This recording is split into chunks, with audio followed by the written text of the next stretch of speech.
Hello बच्चों, चलिए प्रश्न को देखते हैं। वक्र y की घात 2 बराबर 9x और x की घात 2 बराबर 9y द्वारा घिरे भाग का क्षेत्रफल निश्चित समाकलन द्वारा ज्ञात कीजिए। तो हमें क्या करना है, दोनों वक्रों से घिरे भाग का क्षेत्रफल ज्ञात करना है। तो सबसे पहले हमने मुख्य अवधारणा लिखी। तो मुख्य अवधारणा के अनुसार हम क्या बोल सकते हैं, दो वक्रों यहाँ से हम बोल सकते हैं y बराबर एफ एक्स तथा y बराबर जी एक्स के मध्य का क्षेत्रफल के मध्य घिरे भाग का क्षेत्रफल घिरे भाग का क्षेत्रफल क्या होगा। देखिए, घिरे भाग का क्षेत्रफल यह हमारे पास होता है ए से बी, यहाँ पे एफ एक्स माइनस जी एक्स और डी एक्स होता है। यह किस प्रकार से आता है, देखिए हमारे पास दो फलन, पहला फलन तो कुछ इस प्रकार से है, दूसरा फलन इस प्रकार से है। यह हमारे पास एक्स एक्स होगी। तो देखिए, ये जो ए और बी है ये तो कटान बिंदु पे एक्स के निर्देशांकों को प्रदर्शित कर रहे हैं, और ये क्षेत्रफल हमको ज्ञात करना है। तो हमें जो ऊपर वाला फलन है y बराबर एफ एक्स ऊपर है, तो y बराबर एफ एक्स और y बराबर जी एक्स, तो हमें क्या करना है, इन दोनों को हमें माइनस कर देना है। तो ऊपर वाले फलन में से नीचे वाले फलन को माइनस करके उसको हल कर लेना है। तो यहाँ से देखिए हमारे पास क्या है, y की घात 2 बराबर 9x है तथा यहाँ पे x की घात 2 बराबर 9y है। यह है हमारे पास में। तो हमने क्या किया, इनको हल किया। सबसे पहले हमने कटान बिंदु देखे, कटान बिंदु कैसे ज्ञात कर सकते हैं। देखिए, यहाँ से हमने क्या किया, मान रखा। देखिए, तो हमने यहाँ पे क्या किया, जैसे कि यहाँ से हमने x का मान निकाल लिया, तो x की y की घात 2/9 आ जाएगा। अब तथा यहाँ पे दूसरा फलन जो है वह x की घात 2 बराबर 9y है। यह हमारे पास है, तो हम इसको हल कर लेते हैं। देखिए, तो यहाँ से देखिए हमने मान रखा, x का मान रखा, तो यहाँ पे कितना हो जाएगा, y की घात 4/81 हो जाएगा, नमूना में 81, और यहाँ पे 9y हो जाएगा।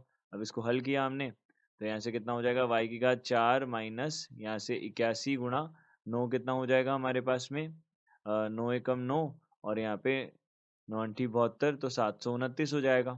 यह बन जाएगा हमारे पास, y बराबर आ जाएगा 0। अब y को हमने क्या कर लिया, उभयनिष्ठ ले लिया, तो y की घात 3 माइनस 729 बराबर आ जाएगा 0। तो यहाँ पे क्या आ गया, y का मान आ गया हमारे पास में, एक तो 0 आ गया, और y बराबर कितना आ गया, 729 है।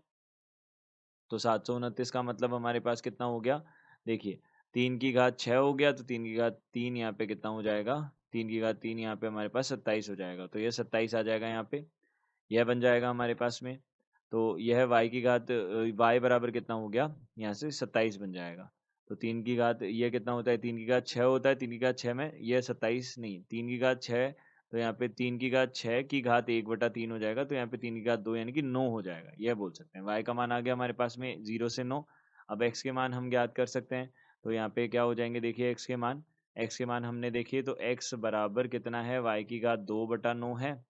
तो यहाँ से कितना हो जाएगा, यहाँ से हम बोल सकते हैं x का मान, एक तो 0 रखा हमने, तो पहले तो हमने x का मान 0 रखा, देखिए हमने y का मान 0 रखा। देखिए, पहले तो हमने y का मान 0 रखा, तो यदि y बराबर 0 है तो x का मान भी 0 होगा, और यदि यहाँ पे y का मान कितना है हमारे पास में, 9 है, तो यहाँ से हम क्या बोल सकते हैं, x का मान भी कितना होगा, यहाँ पे 9 ही होगा।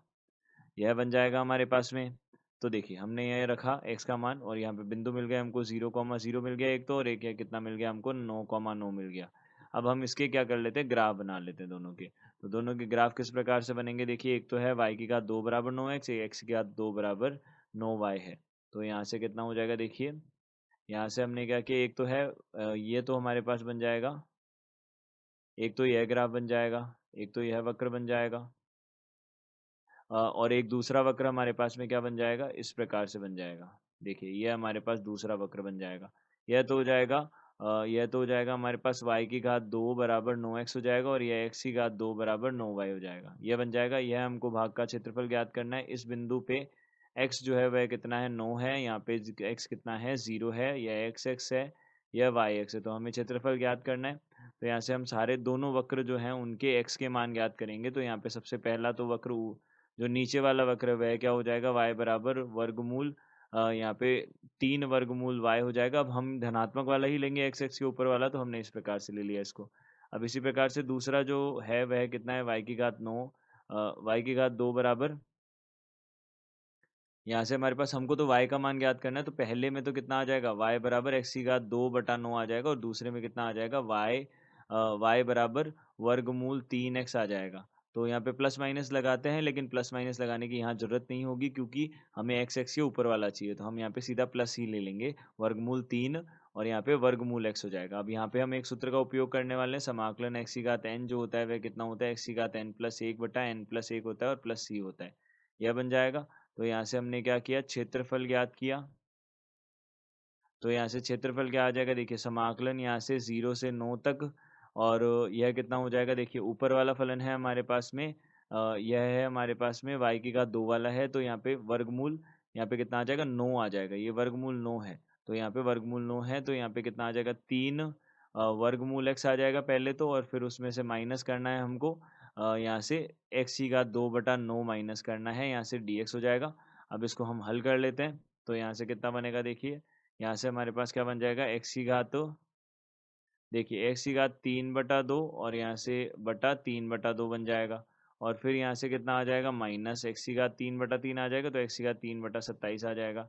यहाँ पे सीमाएं जो है वह क्या हो जाएगी, 0 से 9 तक की हो जाएगी, यह बन जाएगी। तो इसको हल किया अब हमने, तो यहाँ से 3 से 3 कट गया, तो 2 ऊपर आ गया, तो 2 ऊपर आ गया, यहाँ पे हमने ऊपरी सीमा लगाई, तो ऊपरी सीमा कितनी आ जाएगी, देखिए 2 गुणा ऊपरी सीमा आ जाएगी 9 की घात 3/2, और यह आ जाएगी, और फिर निम्नतम सीमा 0 आ जाएगी, और फिर पहले उच्चतम सीमा दोनों में ही लगा लेते हैं, तो देखिए उच्चतम सीमा यहाँ पे लगाई, तो 3 की घात 9 की घात 3/27 आ जाएगी, और यहाँ से माइनस यहाँ से 0 आ जाएगा, जब 0 रखेंगे दोनों जगह, तो यहाँ पे कितना आ जाएगा, 2 गुणा यहाँ पे 9 की घात 3/2 जो है, 9 की घात 3/2 कितना हो जाएगा, 3 की घात,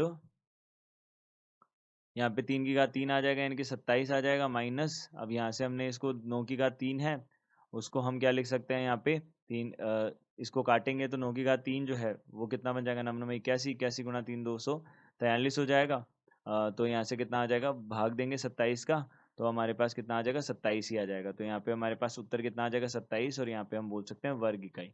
ये हमारे पास में इस प्रश्न का उत्तर हो जाएगा। तो हम बोल सकते हैं यहाँ से दिए गए प्रश्न का उत्तर यह है। आशा करते हैं आपको समझ आया होगा। धन्यवाद।